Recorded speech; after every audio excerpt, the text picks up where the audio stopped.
In this review of the Subaru Outback 2.5A Premium, we're going to get down in the gutter and you're going to learn about some cool features. No more scraped wheels. You're going to discover what it's like to drive and how practical it is. Woo, let's get to there! And then I'm going to show you how to lock and unlock the car just by using a PIN number.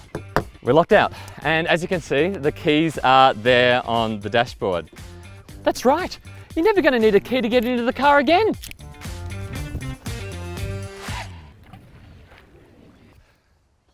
Probably shouldn't have done that.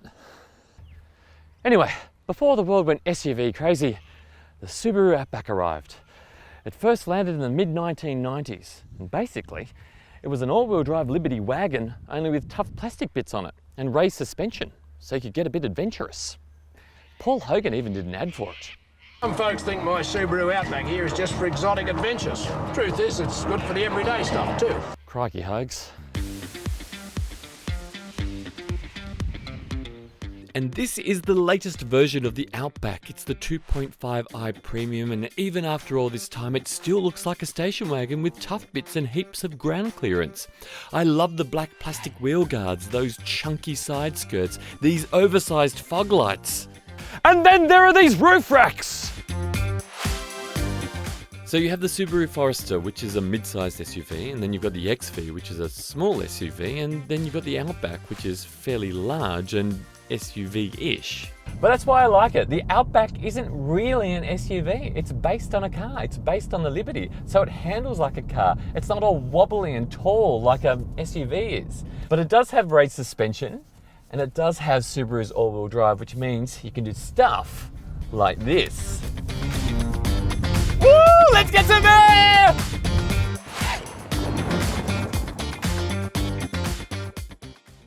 The Outback isn't a hardcore off-roader, but it does have a very decent 213mm of ground clearance, and that's going to get you places that a regular sedan or wagon just can't. There's also Subaru's excellent full-time all-wheel drive system and X mode. You press that X mode button down there, and the throttle, the transmission, and the all-wheel drive system are all managed so that you have the best possible traction for the conditions. If you want to read my full review of the Subaru Outback, go to carsguide.com.au and hey, hit like and subscribe. Okay, back on the road. It feels really good to drive. A beautifully comfortable ride. Steering is fantastic. It feels really good, and so do the pedals under my feet too. Handling is also really good for the class. It does feel a little bit big when you're driving it, but, and I'll show you this, there are some cool features which help you with the parking. Now, when you put it in reverse and you do a parallel park, you get that side view there, and that shows you where your wheels are in relation to the gutter. And if you're like me and you're terrified of scraping the wheels all the time, this is a godsend. Look at that, you can do the perfect park every single time. In terms of safety features, it's safety features galore. There's Subaru's eyesight system, there's lane keeping assistance, blind spot warning, adaptive cruise control, rear cross traffic alert, you name it, it's got it.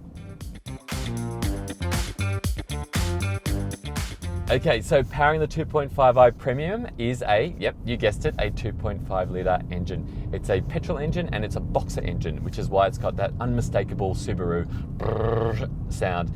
Boxer engine, if you don't know, is a very Subaru thing. It's also a Porsche thing.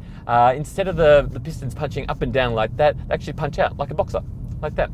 Transmission is a CVT. It's a continuously variable transmission. Look, I'm not a fan of them mainly because of this sound. You put your foot down and they seem to make a lot of noise, and they don't really seem to get the drive down as well as, say, a dual clutch or a regular automatic. But I have to say, the CVTs that Subaru make are much better than the ones other manufacturers make. There's also SI Drive, which allows you to flip between a more sporty response or a fuel-saving mode. Look, you even get that little graph there which proves it all, although I can't really feel much difference between them. Now the 2.5i Premium lists for about $44,000, and coming standard is the sunroof, tinted glass, LED headlights, roof racks and 18-inch alloy wheels. Inside there's an 8-inch screen with Apple CarPlay and Android Auto, heated seats, dual zone climate control, sat-nav, digital radio and leather upholstery.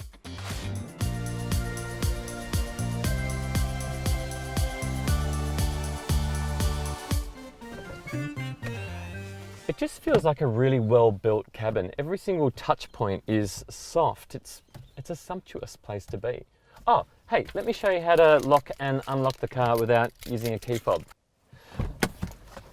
Okay, you're gonna like this. It's pretty cool actually. Okay, so to register the PIN number for your Subaru Outback, go to the manual. I could go through it, but it'll take 10 minutes. But pause the video, and this is the steps to registering your PIN. The first page is there, and then you go over, and the rest of it is there. That will set up your PIN number, and you set up your PIN number basically through the boot lock button, which is a tiny little black rubbery square on the tailgate, and using your key fob as well. Now, what you've got to do first to the key fob is you have to disable the key fob.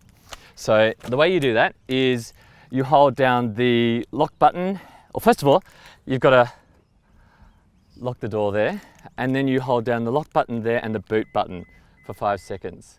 1, 2, 3, 4, 5. And then it beeps. That is now disabled. If you don't disable that, this locking thing's not going to work. Now, I'm going to put that on the dashboard so you can see it there.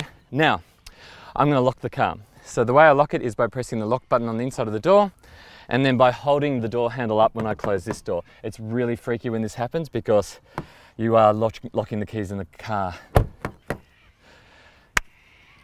We're locked out. And as you can see, the keys are there on the dashboard. This freaks me out every time I do this. So I'm just going to walk around the car and I'm going to prove to you that all the doors are locked. I can't get into any of them. The boot doesn't open. That's locked. The keys have been locked in the car. Now, watch this. You enter your PIN number using this tiny little button down here, and it will beep to prompt you to enter the next number. So because mine's 1, 2, 4, 6, 8, I got to go 1 and then bump, bump, and then bump, bump, bump, bump, and the whole way through. You'll see. So here we go.